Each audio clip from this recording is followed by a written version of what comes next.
Hello and welcome to another edition of Dear KevOnStage, where you guys ask me questions and I give you the best, worst advice on the planet. As always, you can send your questions to dearkev@KevOnStage.com because we are professional. We have real email addresses, and your name will always be anonymous. You don't have to worry about saying, Kev, make sure I'm anonymous. I will make sure you're anonymous. You don't have to worry about it because these questions be so embarrassing. I would never want to put your name out there. What do I look like, Lizzo? I'm not finna dox you because you forgot to give me my Postmates food. Shout out to Tiffany W. First question. Dear Kev, I'll try to be short and sweet. I've been with my husband for 4 years now, and during the dating stages, I noticed skid marks in his drawers a few times and hesitantly mentioned it. I've always been a direct person, so I gently told him that it's unacceptable for a grown man who's not elderly or sick to have doodoo boxers. So he discussed proper hygiene to see if we were on the same page. It got better without further incident after he incorporated wipes as well as wipe till the toilet paper is white method. Fast forward years later to this past August while I was doing laundry. I discovered the biggest amount of poop in his drawers that you can imagine without it being a full-on doo-doo on yourself situation. We had a seafood boil the day before and there was a whole entire corn kernel in it. It was like an actual turd that had flattened from him sitting all day.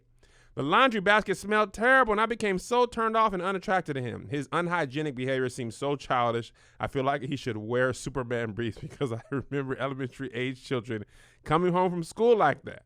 My romantic feelings never returned, and I don't think they ever will. I get nauseous when he tries to initiate intimacy, and I feel offended that he's okay with it. I want to end my marriage, and my heart is heavy. Please help. Thanks. Who among us ain't got doo-doo in our drawers? Adults. Adults are the ones among us that don't have doo-doo in our drawer. That's got to be a tough situation. That's got to be a sticky, stinky situation. How do you tell a grown man, hey, listen, you want to wipe till the toilet paper is white? Maybe all his butt muscles are like, maybe he have no sensors in his butt. And he don't know that he got doo-doo in his butt. You remember when you're first potty training your kids? You be like, you don't feel that? Be like, it feels fine to me. Maybe he has a toddler booty. And he don't know that his butt is full of doo-doo. Listen, here's what you tell your husband. You don't have to go straight to divorce. You say, listen, baby. I know you probably think your butt don't stink, but lean a little bit closer. You really smell like doo-doo, yeah. Tell him do this. Every time you go poop, you take a shower, okay? You lay on the ground opposite the water, and you open up your butt, and you let that water run down, okay? You wipe first so the toilet tissue is clean, and you wipe and wash, and you wash, and you wash, okay? And you give him white drawers. And when he puts them on, you tell him to stick his finger in between and check his drawers. And you ain't giving, if he don't stop smelling like butt, you ain't giving him no butt. You hear me? We trading butt for butt. You get a clean butt, you can get some of my butt. You got doo-doo butt, can't give you none of my butt. It's very simple. It's a shame that you have to mother this grown man. I feel sorry for you. I do. Corn? Tell him to chew all the way. You should not have corn in your boo-boo. Listen, you'd only have to tell me this once and you wouldn't have to end the marriage. I would leave you. If my wife today held up a pair of my drawers and they had even remote hints of doo-doo, I'm talking about black light, CSI, turn on the doo-doo, like, what is this? I'd be like, what? I cheated on you and I'm leaving you. I'm leaving right now. I couldn't deal with the embarrassment. I'd have to do my own laundry forever. Or tell him don't wear no drawers. Just wear jeans because I feel like jeans could take it a little bit more. I don't know if you go to counseling for this. I don't want you to get divorced over doo-doo. It's what's a little stinking butt amongst friends. You guys been through more than that? Come on. I could see you not being romantic, but give poop a chance. Just wash him down, hose him down, and tell him it'll be better later, okay? Give him rewards when he has clean butt. Next question. Dear Kev, my husband and I are on our 5th year of marriage, and our continued issue is that he is silent during sex. It bothers me so much, and he swears he's enjoying it, but he says nothing. I've told him time and time again how I really like dirty talk. Still nothing. No moans, no groans, no words. Sometimes I'll get a few things during the grand finale, and I try to tell him what to say, and it sounds like a bad acting audition, and he ruined the whole thing. Parentheses, he was sweet for trying. It's what I imagine sex would be like with a mime. Please help. Listen, it's tough for men. We're so afraid of enjoying sex to its fullest potential because of what our boys might think. We don't want you to go tell our boys or your homegirls about what sex is. Man, my husband made all these noises. Listen, man, it is okay to enjoy the sex. Make the noises that you want. I make noise. Oh, yeah. When it's going good, I'm Ariel.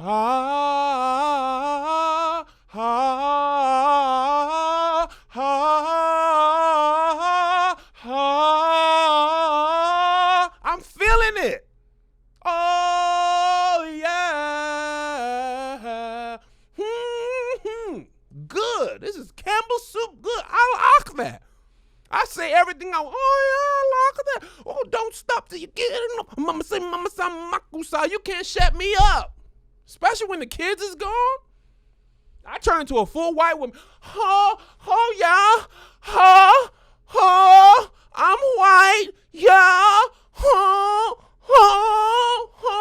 I'm white. I'm pumpkin spice, fall, Uggs wearing, scrunchy having white woman. And I'm still black and masculine. Men, look at me. Make your sounds. Don't nobody want to have sex with a lumberjack. Yeah.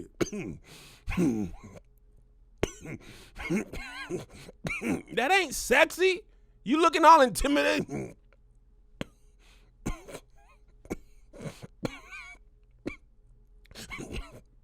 You look like Danny Glover. And don't nobody find Danny Glover sexy. No one. He never made people's most beautiful ever. Don't nobody want the color purple sex. He's Danny Glover, you're silly. It's ugly all around. Make your sound. Make a soundtrack. Scream into the pillow. Oh!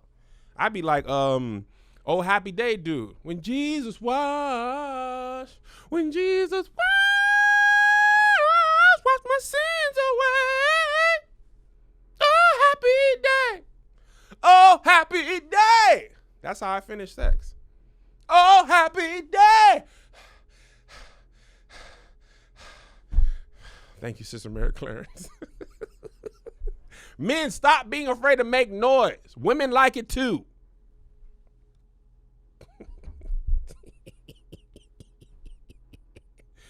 Woo! Hope my kids don't watch this. Y'all better get off that phone and do that homework. You don't even supposed to be watching this. Dear Kev, my fiance says I watch you and your crew too much. I signed up for Patreon and I've been hooked ever since. I watch all the R&R content, R&R, Aska, Love Hour, and I'm part of Alyssa's book club Booze. Although my fiance thinks you're funny as well, he says he's sick of hearing your voice every time he comes to the room. What should I do? Don't you marry this man. He's a terrible potential husband. He doesn't want you to enjoy the great comedic ability of KevOnStage. How dare he?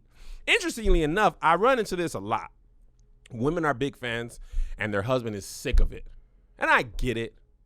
You got to listen to me every day on podcasts and Instagram videos and story and blah, blah, blah. My kids, my wife, the Lord, I'm bald, my beard. Enough. I get sick of my own voice sometimes. I post my videos and I unfollow myself on the gram. I'm muted. I'm sick of my own voice. So I get it. But you can't marry this man. He doesn't want you to be happy.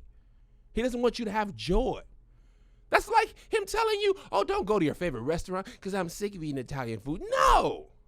You tell him it's Kev or you. It's either I get to listen to Kev's videos and content and podcasts as much as I want, or I'm married to you. What do you want? Because I'm not giving up Kev. You can't give up me. Look at me. I'm a lonely man. Look, I'm cold. If you leave me, I be colder. Please. I need to add a revenue for my children. If you don't watch my videos, my kids, they won't have no money. They'll have to join gangs, and then they'll rob you. Do you want my kids to be Crips? Do you want them to join the Bloods? Do you want Tekashi 6ix9ine to snitch on my youngest? He's just 11 years old. He doesn't want to go through a life of crime. Do you know how close we live to YG? He could be wearing church shoes and a red bandana. Their lives are in your hands. You know what else is in your hands? Your fitness journey. And the most important part of your fitness journey is eating right. I know you think it's exercise. I work out with my trainer, Greg, all the time, 4 or 5 times a week. But it means nothing if I don't do the own work for myself, which is eating right. So we partnered up with Kettlebell Kitchen, and it's amazing. Kettlebell Kitchen has so many great diet and meal plans just for you. But unfortunately, a lot of these diet and meal plans, they don't take your personal things into account. Kettlebell Kitchen does. It's not a one-size-fit-all type of thing. It's just for you. Okay? Personalized solutions just for you. I just started with them about a week or so ago, and it's amazing. They deliver right to your house in a temperature-controlled box, and it's perfect foods, all different amazing flavors, and the most important thing is they're already portion packed. Okay, because my big problem is, even when I eat the right foods, I eat too much of them, too much bread, too much whole grains. But Kettlebell Kitchen, they take all the guesswork out of it. They help me with my meal plan. They personalize it to me. They deliver it to my house. All I got to do is take it out of the refrigerator, put it in the microwave, heat it up, and eat it up. Kettlebell Kitchen's goal is to help you achieve your meal plan that is tailored to you. Sign up for a plan or order a la carte. No long-term contracts required. Whether you're slimming down like me or bulking up like Greg, it's the perfect amount of fuel for your day. So I want you to go right now to feed the champion in you with Kettlebell Kitchen. Go to kettlebellkitchen.com and enter the code DEAR for $50 off your first 2 orders for new customers. That's $50 off your first 2 orders at Kettlebell Kitchen, code DEAR, DEAR. Okay? Always reminder, you can send any question, you remain anonymous, dearkev at KevOnStage.com, dearkev at KevOnStage.com. Let's read the next question. If y'all don't send the questions, I have nothing to make. And then that woman's fiance is going to be happy because I have no more videos. And you don't want that. Okay? Dear Kev, I love you and the team. See? This is why marriages are getting ruined across the country. You don't love me. You just like my videos. Anyway, I need advice on how to talk to my roommate. We are sharing a bathroom and we both leave our shower caddies on either side of the sink. The issue is she has this thin blue washcloth that she uses, and it's been stinking for weeks now. On top of that, she does not even wring it out properly. She just puts it back in her caddy. The washcloth is bright blue and it's turning brown on the edges. We've been at school 4 weeks now. She is yet to wash it in the laundry. Every time I go to brush my teeth or do a face mask, I smell this moldy, fishy rag. I'm worried that she'll drag this out all semester. Plus, this cannot be helping her vaginal health or her vulva's health. How do I tell her to wash that rag or get a new one without making it awkward? Here's the problem. I'm going to tell you the problem with a lot of these situations. We're too worried about making things awkward. Smelling a fishy rag is awkward for you. You're already living in awkwardness. You tell Musty Martha, listen, your rag stinks. If you don't wash it, you're washing 3-day-old vaginal butt smell onto your body. You know, a lot of times in college, what I realized, a lot of people, they use the same cloth for their face and their genitals. And they just wiping ball sweat all over their face. My roommate in college, bless him, he had one rag. And the key is, you know, my grandpa used to say, if you're going to use the same rag for your face and your balls, make sure you wash your face first. Okay? But that don't work if you don't wash it. Come on. So you got a couple options. My vote is for the direct.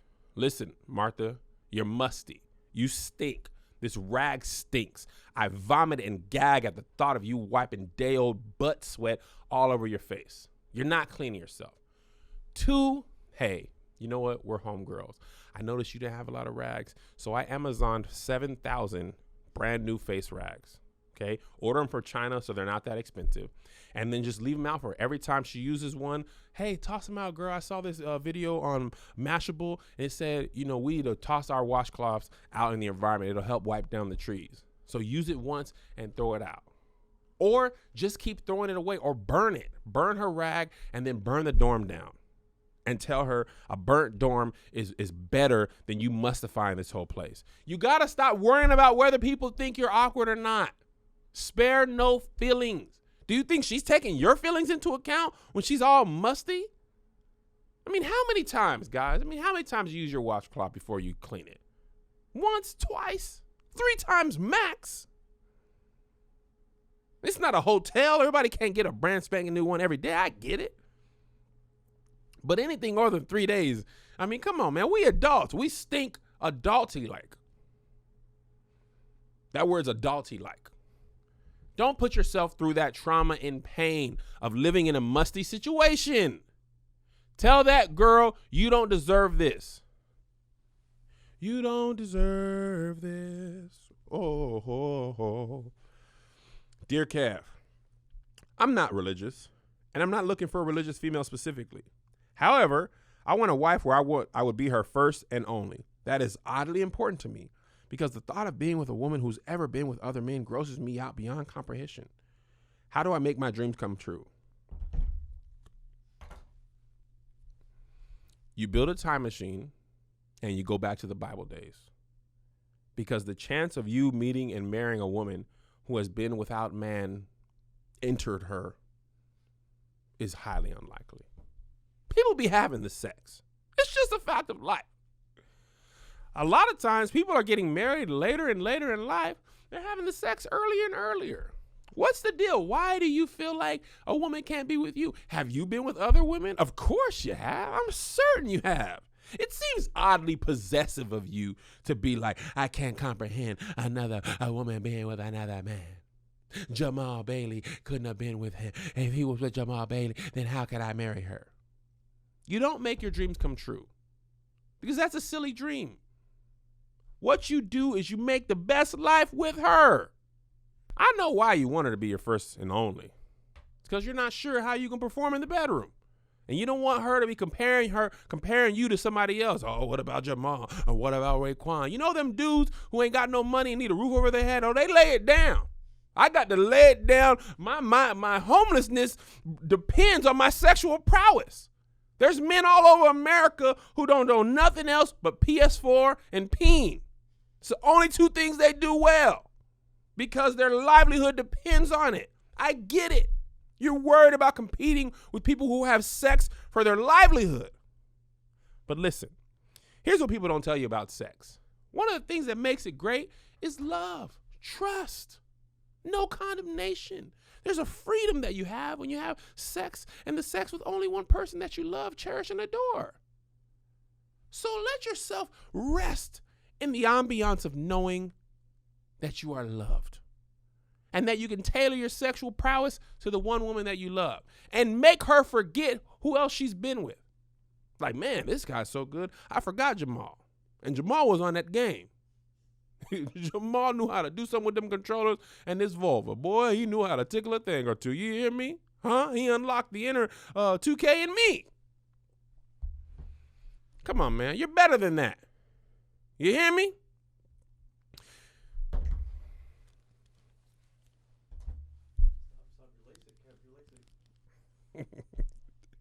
Dear Kev, my husband works out of town and is home twice a month. I love it, but he hates it. Every time I try to convince him to keep his current job, he thinks it's because I want to cheat. No, it's because I love my free time and I don't want it to end. How can I convince him to stay and not come off like I'm hiding something? The age old, I like the house alone. So many marriages have this. The thing is, people want to be married, but they don't want to be all up in each other's face all day. I saw this picture on the internet, and I think this is what you need. It's 2 houses, okay? And they're right next to each other, and they have a bridge house, like a hallway thing on the 2nd floor, and it's like a little sky bridge and then to the other house. So the wife lives in one house, and the husband lives in another house. What you need to do is tell your husband that this is your dream house. Because you have all the time in your world when you have a house separate. I get it. You don't love him that much. You love him in small doses. You don't want him full time. You want him sometime. You want to miss him. I understand. But there's no way you tell your husband, hey, I like when you're not home. How you going to tell that man that he going to think you ain't cheating? No, you just want to stay home and read books. Oh, yeah, I just don't want to have you around. He's not going to believe that. Ain't no way on earth. You don't tell him. You just tell him, baby, I love this job for you. You are killing it. You should get a promotion. Lie to him and inception him. What you got to do, man, we're dumb. You got to make sure we think it's our idea. So you don't tell him, hey, I don't want you to be home. You encourage him in his job. Man, you keep up. Man, imagine if you were home like one day a year. Imagine how quickly you'd move in the company. Man, I would love that. Your husband has a lot of skills in his job. You got to praise his skills. And if he ever is losing and lacking on his skills, then you tell him about our friends over at Skillshare. Skillshare is an amazing, amazing company. Okay? And this episode has been brought to you by Skillshare. It's an online learning community with thousands of amazing classes covering dozens of creative and entrepreneurial skills. You can take classes in everything from photography and creative writing to design, productivity, and more. So whether you're returning to a long-time passion project, challenging yourself to get outside your comfort zone, or simply exploring something new, Skillshare has the class for you. I just took a creative writing class with Roxanne Gay, who's an amazing teacher. And the class wasn't super long. I learned a lot of amazing tips, and I'm implementing them now. So if I'm still learning, as talented and intelligent as I am, if I still see the value, you should too. Join the millions of students already learning on Skillshare today with a special offer just for my listeners. Get 2 months of Skillshare for free. That's right. Skillshare is free for Dear KevOnStage listeners for 2 months of unlimited access to thousands of classes for free. Para gratis. To sign up, go to Skillshare.com/dear. Again, go to Skillshare.com/dear to start your 2 months. That's Skillshare.com/DEAR. I want to thank them for sponsoring the podcast and thank you for sending your questions to dearkev@KevOnStage.com. Everybody's questions remain anonymous. Anonymous. Dear Kev, my son's father has been absent for 7 years after I helped him get a new job. He also got married to the woman he's insisted be my son's godmother. Now he's complaining to me and asking if I would take him back. He would get divorced. What should I do? Should I continue life as usual and forget he existed or consider it for my son's sake? Because I've been making it as a single parent for 7 years now.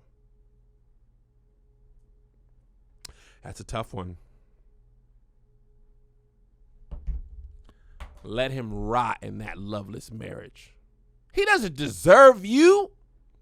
Oh, he think he could just climb back into your bed after everything he done? Oh, you went and got married with that woman? You better love that woman, lay up in her bed. Ain't nothing over here for you no more, Jamal. He sound like a Jamal to me. I know I've been saying Jamal a lot this episode. Jamal's just stuck.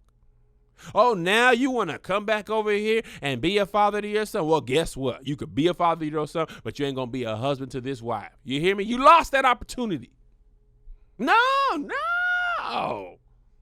Don't let him back as a dog crawling back and returning to his own vomit. I disagree wholeheartedly with the thought of you letting him back. And don't be letting people use the kids against you. Well, what about the kids? What about them kids? Are they going to be around? Are they going to let you down? Hey, oh, what about them kids? Them kids is moving out. Whether they go to college or get a job or go to Job Corps or they join the South Korean Army, they leaving one day. And you cannot make full-time decisions on part-time people in your home. My kid's 13 and 11. Hopefully I got 10 years or less of them living up in my house, peeing up in the toilet, all over the sides of the toilet. If my wife left me and came back like, what about our son? You could pick him up. You could raise him. I'll give you sole custody. I'll pick him up on the weekends. Parenting and love is separate. You can co-parent without love for each other. Forget them kids. Do not let them kids open you up to a bad relationship. You hear me? Do you hear what I said? Don't let them kids open you up to a bad relationship.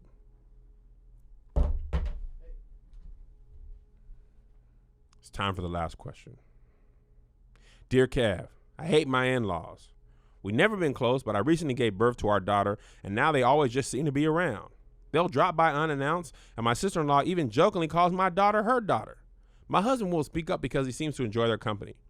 How do I tell these people to stop coming around? I would prefer to only see them at Christmas.